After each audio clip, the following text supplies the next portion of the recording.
The year was 2247, and Earth had become a hub for travelers from across the galaxy.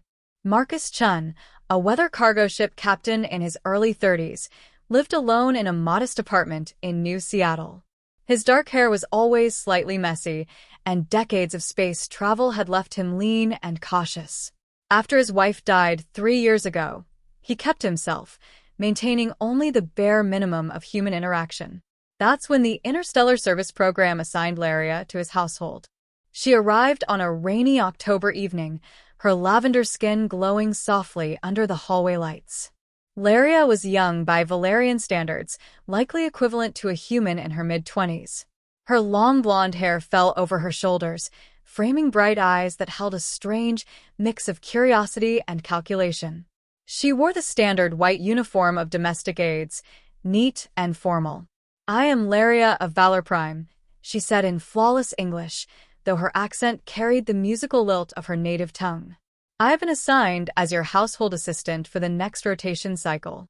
Marcus barely lifted his gaze from his coffee. "I didn't request anyone.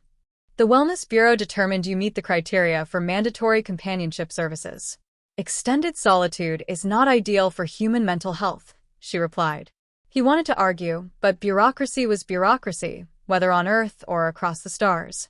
He showed her to the small room next to his own and returned to solitude. Laria approached her role with precise discipline. She had studied humans extensively during her training on Valorime. They were primitive beings, driven by base desires and illogical emotions. Her people had long evolved beyond such weaknesses. Valorans valued logic, efficiency, and emotional detachment. Days passed in careful routine. Laria cleaned with machine-like efficiency, prepared meals according to exact nutritional standards, and kept a respectful distance. She watched Marcus like a scientist observing an unusual specimen. He spoke only when necessary, ate in silence, and spent evenings staring at old photographs, thinking she couldn't see. 3 weeks into her assignment, everything shifted. It was past midnight when Laria's sensors detected an anomaly. Marcus' biometric readings spiked. His breathing was strained, and his heart rate surged. Her protocols activated immediately. She moved silently through the dark apartment and opened his bedroom door. Marcus lay tangled in sweat-soaked sheets, his face twisted in distress. He was dreaming, clearly suffering. Laria's first instinct was to wake him according to standard emergency procedure, but she hesitated. She had observed humans sleeping before, but never like this. Marcus whispered, "Name, Sarah? Sarah, please," his voice cracking with unbearable pain that seemed to fill the room. Tears ran down his cheeks, though he remained asleep.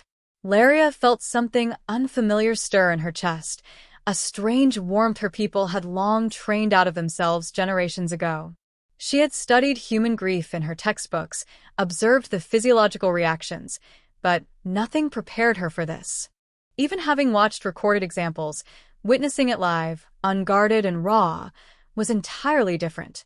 Laria approached cautiously, doing something that went against every protocol in her training. She sat on the edge of his bed and gently rested a hand on his shoulder. "Marcus," she said softly, "you are safe. You're home." His eyes fluttered open, disoriented and glistening. For a moment, he stared at her lavender face in the dark, perhaps thinking he was still dreaming. Then awareness returned, and embarrassment swept across his features.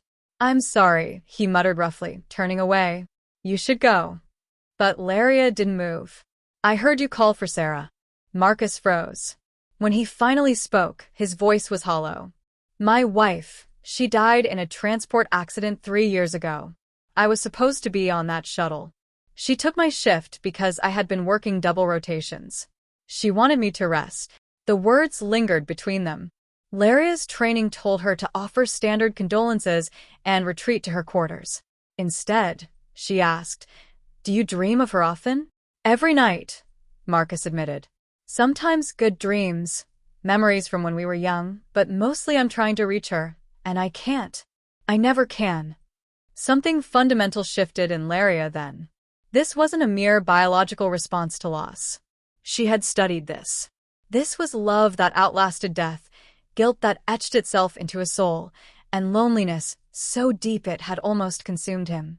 "Tell me about her," Laria said, surprised to find she truly wanted to know. Marcus eyed her suspiciously. "Why?" "Because I think you need someone to hear. And because I realize I do not understand humans as well as I believed." He began hesitantly, then spoke with increasing ease. He recounted meeting Sarah at university, how she laughed at his terrible jokes and challenged his cynicism. He described their wedding under Earth's moon, their shared dream of exploring the galaxy, and the way she sang old songs while cooking. As he spoke, his face softened. The hardness that grief had carved into him began to ease. Laria glimpsed the man he had been before. When silence returned, Marcus's eyes were clearer. "Thank you," he said simply. "No one's let me talk about her in a long time. People get uncomfortable." "That is unfortunate," Laria replied.